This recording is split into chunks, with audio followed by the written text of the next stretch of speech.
تھی حضرت عثمان غنی رضی اللہ تعالی عنہ کی فضیلت کے متعلق،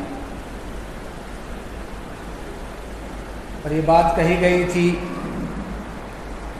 کہ ان کی فضیلت، ان کی شہادت اور ان کی خوبیوں کے متعلق آئندہ ہفتہ بھی انشاءاللہ باتیں ہوں گی۔ دیکھیے، اسلام قربانی چاہتا ہے،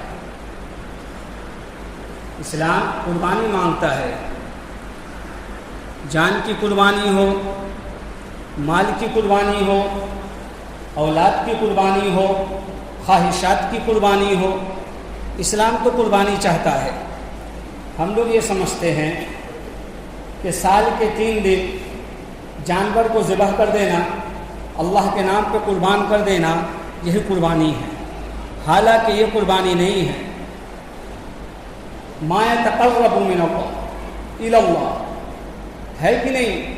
ہر وہ چیز جو اللہ سے قریب کرتی ہے، ہر وہ چیز جو اللہ سے قریب کرتی ہو وہ قربانی ہے۔ جس چیز سے اللہ کا قرب حاصل ہو جائے، اللہ قریب ہو جائے، اللہ کا رسول راضی ہو جائے، وہ قربانی ہے۔ اس کی خواہشات کیا ہے کہ دل کہہ رہا ہے کہ فلاں کام نہیں کرنا، لیکن اس میں اللہ کا رسول راضی ہو رہا ہے تو وہ کرنا ہے ہمیں، یہ قربانی دی ہم نے خواہشات کی۔ چاہے نماز کے ذریعے قربانی دے رہے ہوں، چاہے روزے کے ذریعے قربانی دے رہے ہوں، زکوٰۃ و خیرات کے ذریعے قربانی دے رہے ہوں، جانور ذبح کر کے قربانی دے رہے ہوں، صدقہ و خیرات کر کے قربانی دے رہے ہوں، ہر ایک طریقے سے قربانی ہے، اور ہر ایک دن انسان قربانی کر سکتا ہے۔ جب تاریخ کو ہم اٹھاتے ہیں، تاریخ کے پنوں کو پلٹتے ہیں، جب ہم تفسیر کی کتابوں کو پڑھتے ہیں، جب اسی طریقے سے جب ہم اسلامی ہسٹری کو پڑھتے ہیں تو پتہ یہ چلتا ہے کہ کوئی بھی دن سال میں ایسا دن نہیں ہے جس میں قربانی نہ دی گئی ہو، نہ دی گئی ہو قربانی۔ محرم الحرام شروع ہونا چاہ رہا ہے ابھی، اس کی 1 تاریخ کو حضرت عمر فاروق شہید ہو گئے۔ آج ہم غور کرتے ہیں تو پتہ چلتا ہے کہ اس مہینے کے 18 تاریخ کو جمعہ کے دن عصر کے نماز کے وقت قرآن پڑھتے ہوئے حضرت عثمان رضی اللہ تعالیٰ عنہ شہید ہو گئے۔ محرم کی 10 تاریخ کو حسین ابن علی شہید ہو گئے۔ ہم اس بات کو سلام کرتے ہیں کہ حسین ابن علی جوان مردوں کی طرح لڑتے ہوئے شہید ہو گئے۔ اسی طریقے سے حضرت عمر فاروق نماز کی حالت میں خنجر مار دیا گیا، 3 دن زخمی رہے، اس کے بعد شہید ہو گئے۔ اسی طریقے سے حضرت عثمان رضی اللہ تعالی عنہ بھی، جو مسلمانوں کے لیے اتنی قربانی دینے والے، اتنے جود و سخا کرنے والے، مسلمانوں کے لیے اپنے مالوں کو قربان کرنے والے، ان کی بھی شہادت ہوئی اسی مہینے میں۔ اسی پر پچھلے ہفتے باتیں ہو رہی تھی کہ ہمیں اپنی زندگی کو کس طریقے سے گزارنے کی ضرورت ہے۔ قرآن کہتا ہے من هو قانت آناء اللیل ساجدا وقائما۔ عبداللہ ابن عباس فرماتے ہیں کہ یہ آیت حضرت عثمان رضی اللہ تعالیٰ عنہ کے متعلق ہی نازل ہوئی ہے کہ رحمت کے طلبگار تھے، رحمت کی امید رکھتے تھے، رات کا قیام کرتے تھے، تہجد کی نمازیں پڑھا کرتے تھے، اس میں پورے قرآن پڑھ لیا کرتے تھے۔ اور کیوں نہیں ہو، آج بھی لوگ ایسے کرنے والے ہیں۔ بہت سے لوگ اس بات سے اشکال اٹھاتے ہیں ایسا کیسے ہو سکتا ہے۔ حضرت عثمان رضی اللہ تعالیٰ عنہ فرماتے ہیں جب آپ کا دل اللہ کے لیے وقف ہو جائے، دین اسلام کے لیے وقف ہو جائے، اور دلوں سے کدورتیں مٹ جائیں، کینہ ختم ہو جائے، بغض و عداوت ختم ہو جائے، نفرتیں ختم ہو جائیں، حسد اور کینے ختم کرنے کے بعد آپ اپنے مال تجارت کو حلال طریقے سے کرنے لگے، سود کو ختم کر دیں، رشوت کو ختم کر دیں، چغلی کو ختم کر دیں، تو انشاءاللہ آپ بھی یہ کام کرنے لگیں گے۔ دینی کام میں، قرآن پڑھنے میں آپ کو کبھی شعری نہیں ہوگی، کبھی دل نہیں بھرے گا۔ کبھی آپ قربان کر کے تو دیکھیں اپنے آپ کو۔ یہ فرمایا حضرت عثمان رضی اللہ تعالیٰ عنہ کی قربانی کے متعلق، انہوں نے جو قربانیاں دی ہیں اور مسلمانوں کے لیے جو جود و سخا برسائے ہیں، وہ بس شمار نہیں کیا جا سکتا، شمار نہیں کر سکتے اسے۔ تو حضرت عثمان رضی اللہ تعالیٰ عنہ اس مہینے میں شہید ہو گئے، جو زندگی بھر اپنی پوری جوانی میں فرماتے ہیں کہ جس وقت میں اسلام لایا تھا اس وقت بھی مالدار تھا اور اسلام کے بعد بھی مالدار رہا، یہاں تک کہ جب مجھے خلیفہ ثالث بنایا گیا، جب میں خلیفہ بنا، اس وقت پورے مدینہ میں اگر دیکھا جائے تو جتنی اونٹیں چرا کرتی تھی، بکریاں چرا کرتی تھی، اس میں سب سے زیادہ میرا ہی مال ہوا کرتا تھا، لیکن سخاوت ان کے ہاتھ میں پہلے سے بھری پڑی تھی، جب بھی مال آتا تھا سخاوت کر دیتے تھے، اللہ کے راستے میں دے دیتے تھے۔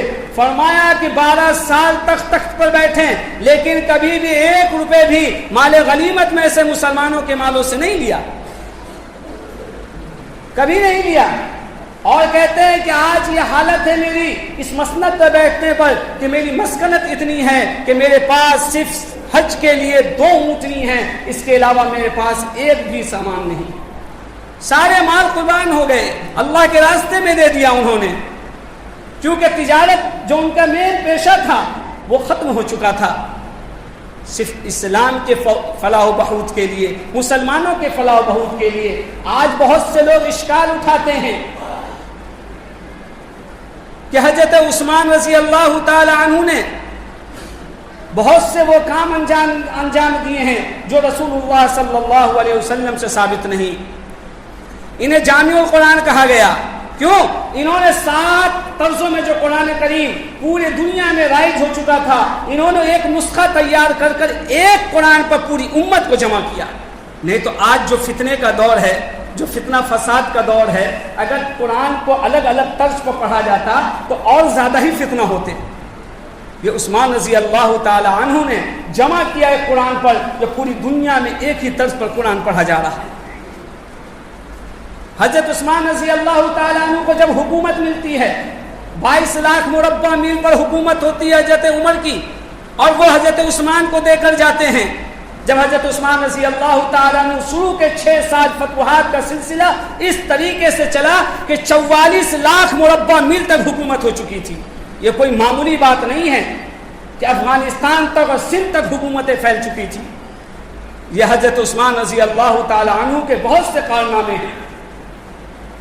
میرے بھائی، ہمیں اس چیز پہ غور کرنے کی ضرورت ہے کہ حضرت عثمان رضی اللہ تعالی عنہ کو جو میں پچھلے ہفتے بتایا تھا کہ وہ چیزیں اللہ کے رسول صلی اللہ علیہ وسلم سے خطاب ملا کہ دنیا میں کسی کو نہیں ملا، 2 مرتبہ انہیں جنتی ہونے کی بشارت دی گئی۔ اللہ تبارک و تعالی نے صحابہ کرام کو ان کی وجہ سے 1400 صحابہ کرام کو جنت کا سرٹیفکیٹ دے دیا دنیا میں ہی۔ لقد رضی اللہ راضی ہو گئے اس سے، اذ یبایعونک تحت الشجرہ، کہ وہ درخت کے نیچے جتنے لوگ تھے انہوں نے بیعت کی۔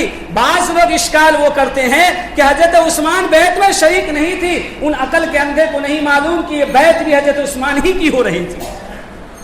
اور حضرت عثمان، آپ یاد رکھیں کہ کتنے جود و سخائی نہیں بلکہ پورے عرب میں ایسے معزز، ایسے مکرم، ایسے باعزت شخص تھے کہ آپ سمجھ سکتے ہیں کسی کو راجدوت بنایا جائے، کسی کو سفیر بنایا جاتا ہے تو اس پر اعتماد ہوتا ہے، حکومت کا اعتماد ہوتا ہے، بھروسہ ہوتا ہے، پھر اس کو آگے بھیجا جاتا ہے۔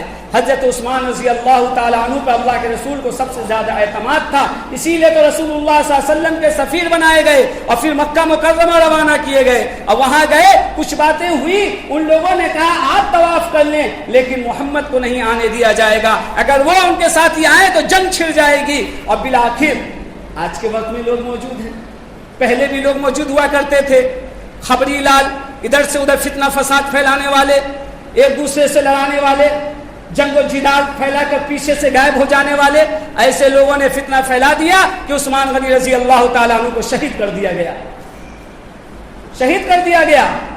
اللہ کے رسول صحابہ کرام منتظر ہیں، کیا خبر لا رہے ہیں؟ خبر یہ آ رہی ہے کہ شہید ہو گئے۔ بس اللہ کے رسول صلی اللہ علیہ وسلم نے صحابہ کرام کو بلایا اور بیعت لی، اس بات کی کہ جب تک عثمان رضی اللہ تعالی عنہ کے شہادت جو ہوئی ہے اس کا بدلہ نہ لے لیا جائے اس وقت ہم لوگ روانہ نہ ہوں گے۔ تمام صحابہ کرام جو 1400 اس وقت موجود تھے حدیبیہ میں، تمام کے تمام اللہ کے نبی صلی اللہ علیہ وسلم کے ہاتھ پر بیعت لیتے ہیں۔ آپ دیکھیں کہ حضرت عثمان کی اللہ کے رسول صلی اللہ علیہ وسلم کے نزدیک کتنی قدر و منزلت ہے۔ صحابہ کرام کو قربان کر دینا گوارا کر لیا، لیکن حضرت عثمان رضی اللہ تعالیٰ عنہ کو شہادت کو نہیں بھلانا گوارا کیا، تیار ہو گئے تمام صحابہ کرام، اور پھر آخر میں اپنے دائیں ہاتھ کو یوں لہرایا اور فرمایا یہ دیکھو یہ ہاتھ حضرت عثمان کی ہے، اپنے ہاتھ کو یہ رکھ کر فرمایا یہ عثمان کا ہاتھ ہے، ید اللہ فوق ایدی، اوپر کے ہاتھ حضرت عثمان کے۔ بھائی حضرت عثمان رضی اللہ تعالیٰ عنہ کے ہاتھ کو اللہ کے رسول نے اپنا ہاتھ قرار دے دیا، تو کوئی معمولی بات ہے؟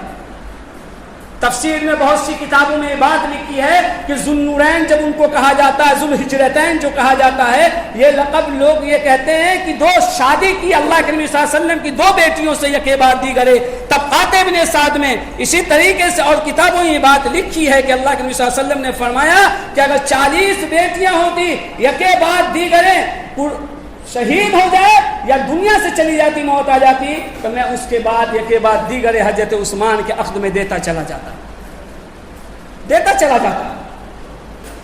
اللہ کے نبی صلی اللہ علیہ وسلم اتنے زیادہ ان سے قریب تھے، فرمایا کہ ہر نبی کا ایک ساتھی ہوگا، اور جنت میں میرا ساتھی کون ہوگا؟ عثمان ہوگا۔ انسان جب دوست بناتا ہے، انسان جب رفیق سفر رکھتا ہے، تو وہ چنتا ہے انسانوں میں سے کہ کون میرا غمگسار ہے، کون میرا ہمدرد ہے، کون میرا دکھ سکھ کا ساتھی ہے، اسے اپنے قریب کروں۔ اللہ کے نبی صلی اللہ علیہ وسلم نے دنیا میں حضرت عثمان کو چنا کہ جنت میں میرا رفیق اور میرا ساتھی ہوگا۔ اندازہ لگائیں اس چیز کا کہ اسلام قربانی مانگتا ہے۔ بے دردی سے ان کو شہید کر دیا گیا، بلوائیوں نے حملہ کر دیا، 80 سال کا بوڑھا اپنے بستروں پر نہیں مرا بلکہ قرآن کی تلاوت کرتے ہوئے نماز کے لیے اس کو روک دیا گیا اس مسجد میں جانے سے کہ جب مسلمان ہجرت کر کر آتے ہیں، مسلمانوں کی تعداد بڑھتی ہے تو اس مسجد میں جگہ نہیں ہوتی۔ اللہ کے رسول فرماتے ہیں جو شخص مسجد کی جگہ کو بڑھائے گا، اس کے بغل میں بازوؤں میں ایک ٹکڑا خالی ہے، اسے خرید کر مسجد کے لیے وقف کرے گا، اس پر جنت ہے، اسے جنت ملے گا، اسے جنت کی خوشخبری ہے۔ حضرت عثمان رضی اللہ تعالیٰ عنہ اس بات کو سن کر 25,000 درہم اس وقت نکالتے ہیں اور اللہ کے راہ میں قربان کر کر یعنی خرچ کر کر اور اس جگہ کو مسجد میں دے دیتے ہیں، اسی مسجد میں جس کے میناروں میں حضرت عثمان رضی اللہ تعالیٰ عنہ کا حصہ ہے، جس کی مسجد کے محرابوں میں حضرت عثمان کا حصہ ہے، اس کے نکڑوں پر، اس کے کونوں پر بھی حضرت عثمان کا حصہ ہے۔ حضرت عثمان کا پوری مسجد کے در و دیوار میں حصہ ہے، اسے اس مسجد میں آنے سے روک دیا جاتا ہے۔ یہ منافق لوگ روک دیتے ہیں، وہ اپنے آپ کو مسلمان ہی کہتے ہیں۔ آپ یہ نہ سمجھے کہ مسلمان جو کہتا ہے وہ اوپر سے وہی اندر ہوتا ہے۔ اس طرح بھی عبداللہ ابن ابی تھا، اس کے بعد عثمان رضی اللہ تعالیٰ عنہ کے دور میں بھی منافق تیار ہوئے، انہیں بھی یوں ہی داڑھی لگی ہوئی تھی، ان کی ٹوپی بھی یوں ہی تھے، ان کے لباس بھی ایسے تھے، مسلمانوں کی طرح کھاتے اور پیتے تھے، مسلمان ہی اپنے آپ کو شمار کرتے تھے، لیکن دل میں دجل تھا، دل میں فریب تھا، دل میں کچھ اور چیز تھی جو عثمان رضی اللہ تعالی عنہ کی بغاوت کے خلاف آگ جلتی رہتی ان کے اندر۔ آپ اندازہ لگائیں، ان لوگوں نے انہیں شہید کر دیا۔ یہ 12 سال کی طویل مدت ہوتی ہے، اتنی مدت تک حکومت کرنا، اور اس حکومت کے بعد اس طریقے سے وسیع و عریض پوری دنیا کے ایک حصے پر 44 لاکھ مربع میل یعنی چوکیر کے حصے پر اتنی حکومت کرنا یہ کوئی عام بات نہیں ہے۔ آپ کیا سمجھتے ہیں حضرت عثمان رضی اللہ تعالیٰ عنہ کو شہید کر دینا اتنا آسان تھا؟ صرف 750 آدمی تھے وہ جو آئے تھے شہید کرنے کے لیے، زیادہ تعداد نہیں تھی۔ ان لوگوں نے وہ وقت چنا کہ جب مدینے کے صحابہ کے نام نکل جائیں، مدینے کے جانشین نکل جائیں۔ کب؟ حج کا موسم تھا کہ حج کے لیے یہ لوگ چلے جائیں تو انہیں شہید کیا جائے گا۔ چاہتے تو اس وقت بھی نہیں کر سکتے تھے۔ حضرت علی رضی اللہ تعالیٰ عنہ اور صحابہ کرام آئے اور کہا آپ حکم دیجئے جنگ کا، اب حکم تو دیجئے، ان کے ٹکڑے ٹکڑے کر دیے جائیں گے۔ یہ بلوائی کی تعداد ہی کیا ہے؟ لیکن فرمایا میں نہیں چاہتا کہ اللہ کے رسول صلی اللہ علیہ وسلم کی سرزمین مسلمانوں کے خون سے رنگین ہو جائے۔ آج ہی رات میں نے خواب دیکھا ہے کہ اللہ کے رسول صلی اللہ علیہ وسلم کا دیدار ہوا۔ اللہ کے رسول نے فرمایا کہ تمہیں چاروں طرف سے گھیر دیا گیا ہے، تمہیں شہید کر دیا جائے گا، اگر تم حکم کرو تو میں تمہاری مدد کرواؤں۔ ورنہ میرے یہاں آ کر افطار کر لینا. وہ روزے سے ہوتے ہیں, وہ افطار کو پسند کرتے ہیں, انہیں شہید کر دیا جاتا ہے, انہیں معلوم ہوتا ہے ہم شہید ہو جائیں گے. کیونکہ میں پچھلے ہفتے بتایا تھا کہ پہاڑوں کے اوپر اور کئی جگہ اللہ کے نبی صلی اللہ علیہ وسلم نے فرمایا تھا کہ میرے ساتھ ایک شہید ہے. حضرت عثمان سمجھ جاتے ہیں کہ میرا نمبر آ چکا ہے. جب وہ شہید ہوئے تو ایک صحابی کی روایت ہے کہ اس وقت تک قتل و قتال نہیں ہوا تھا, لیکن جب نیزے سے تلوار نکلی تو وہ فرماتے ہیں اب قیامت تک یہ تلوار نیزے میں نہیں جائے گی. وہ وقت ہے اور آج کا وقت ہے کہ مسلمان آپس میں تفرقہ بازی کر رہا ہے, آج تک لڑ رہا ہے, نیام میں تلوار جانے کا نام نہیں لیتا. انہوں نے فرمایا تھا قیامت تک نہیں جائے گا, واقعتاً قیامت تک نہیں جائے گا. ایک صحابی نے فرمایا تھا مدینے میں حکومت لوٹ کے نہیں آئے گی. حضرت عثمان کے بعد حکومتیں ختم ہو گئی, آج 1450 سال کے قریب ہو گئے, آج تک مدینے میں حکومت قائم نہ ہو سکی. حکومت کرنے والے کہیں اور بیٹھتے ہیں, وہ جگہ خالی ہو گئی. یہ حضرت عثمان غنی رضی اللہ تعالیٰ عنہ کی شہادت سے ہوا. اس لیے میرے بھائی ہمیں بھی قربانی دینا ہے. اپنے جان کی ضرورت پڑے تو جان کی, مال کی ضرورت پڑے تو مال کی, اولاد کی ضرورت پڑے تو اولاد کی, اور خواہشات کی ضرورت تو پڑتی ہی رہتی ہے کہ ہر جگہ ہم خواہشات کو ہی آگے کر دیتے ہیں. خواہشات کو ہمیں مٹانے کی ضرورت ہے. جہاں پر اللہ کے رسول کی بات آ جائے وہاں ساری چیز کو بول دیں. یہاں تک فرمایا لا طاعۃ لمخلوق فی معصیۃ الخالق. کتنا بڑا بھی حاکم آ جائے, کتنا بڑا بھی ظالم و جابر بادشاہ آ جائے, کتنی بڑی بھی حکومتیں آ جائیں, ماں باپ ہوں جس کی قدر و منزلت بہت بتائی گئی ہے, پھر بھی اللہ کی اگر نافرمانی ہو تو ان کی بات نہیں مانی جائے گی, نہیں مانی جائے گی. اپنی زندگی کو مسلمان قربانی کے ذریعے گزارے گا. اسلامی تاریخ کو جو ہم پڑھتے ہیں تو یہ اسلام یوں ہی نہیں پہنچا, قربانی کے ذریعے پہنچا ہے. چاہے جس طریقے سے بھی قربانی دی گئی, جنہوں نے قربانی دی ہے انہیں حصہ ملا ہے, وہ آگے بڑھے ہیں, ان کا پرچم لہرایا ہے, اس سے دنیا میں حکومتیں بیٹھی ہے, دنیا میں دھاک بیٹھی ہے. جب مسلمان اس وقت میں کہیں جایا کرتا تھا تو شیر چیتے بھی مسلمانوں کو دیکھ کر راستے بدل دیا کرتے تھے. راستے میں اگر آ جائے تو مسلمان کو لے کر ساتھ چلا کرتے تھے اور راستہ بتا دیا کرتے تھے. یہ واقعات تو کتابوں میں لکھی ہوئی ہے, حدیثوں میں آتا ہے, تفسیروں میں بات علماء نے لکھی ہے. یہ کوئی بتانے کی ضرورت نہیں ہے.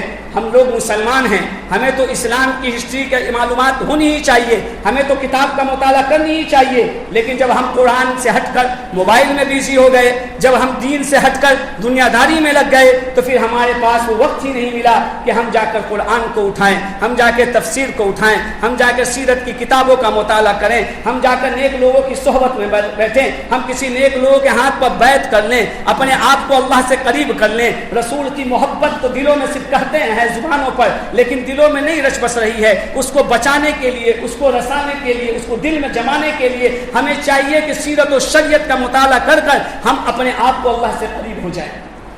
جی قربانیاں بہت چیزیں مانگتی ہیں نا, تو قربانی ہر چیز کی دینے کی ضرورت ہے. انشاءاللہ اللہ تعالی ہمیں کہنے سننے سے زیادہ عمل صالح کی توفیق مرحمت فرمائے. آخر دعوانا الحمدللہ رب العالمین. سنتوں سے بات کریں.